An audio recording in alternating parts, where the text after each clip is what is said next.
Hello again, everybody. This is Veteran Mountain Man, and this is my weekly ramble here. So, I've been looking through a lot of different stuff on the internet lately, and one of the things that I have continued to notice is some of these activism groups about the disappearance of the bees. And a lot of these groups keep talking about wanting to change policies and requirements for the use of pesticides and wanting to remove genetically modified foods from the cycle and get rid of genetically modified plants and go back to this completely 100% organic, naturalistic lifestyle. However, one of the things that is rarely talked about by these groups is the classic conservationist approach to dealing with this situation. And I'll give you a case in point. Later today, I will be headed to a bee supply organization to pick up basically a Nook box. And a Nook box is a new hive in a box, basically, because I had a hive colony collapse last winter. Now, what does that basically mean? That basically means I'm looking to settle a new hive in my backyard into my bee box.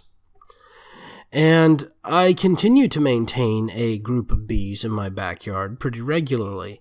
It's actually my wife who likes to tend them, and I'm glad she does. She really enjoys it, and we get fresh honey out of it, and even fresh wax for me to do things like make candles and make skincare products such as chapstick and even the beard cream I use in my facial hair to keep my facial hair nice and soft and keep it from being scraggly and itchy.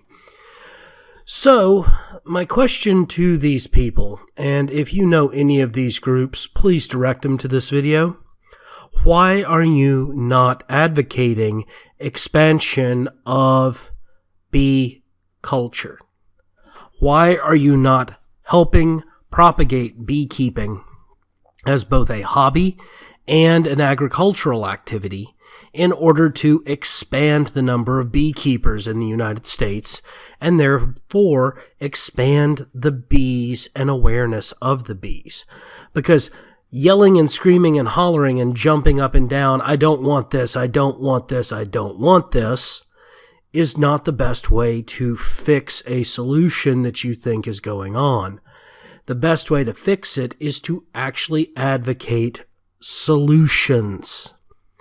And solutions include things such as expansion of apiaries, more open policies for backyard hive keeping, more suburban and urban beekeeping policies, fostering groups that teach, educate, and affirmate modern beekeeping and urban and suburban beekeeping.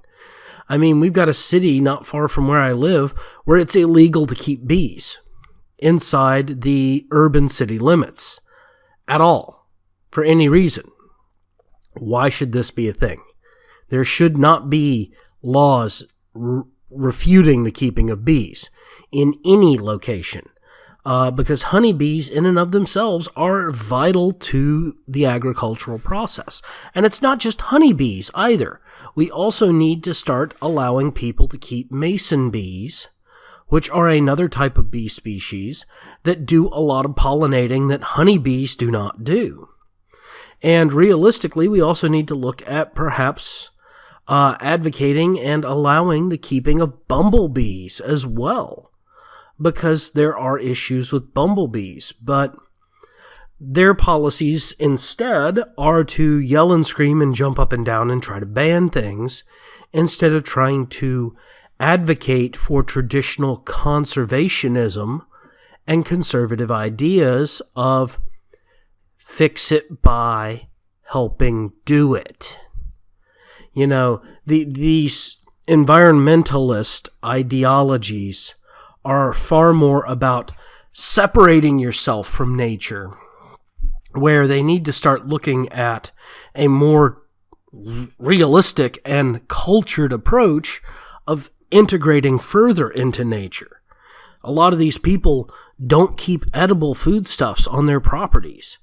Here in a few weeks, I'm going to be doing a set about container gardening as a method of preparing and survival understanding this awareness and traditional conservative and conservationism.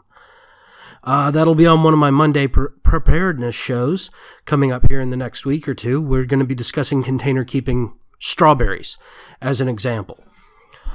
But I wanted to bring this rambling to a close stating, if you see a problem and you want to advocate fixing it by giving hard solutions, putting together policies, and going forward and doing something, that's great.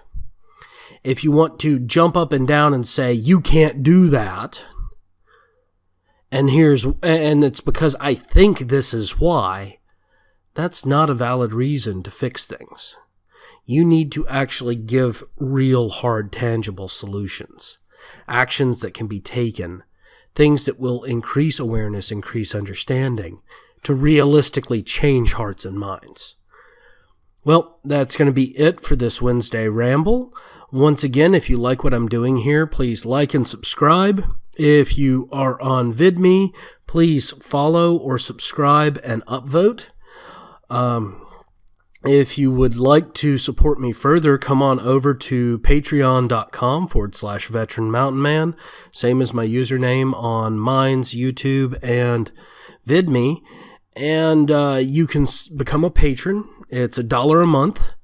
And I'm looking at altering the reward structure to provide some better rewards as well as some different tier levels.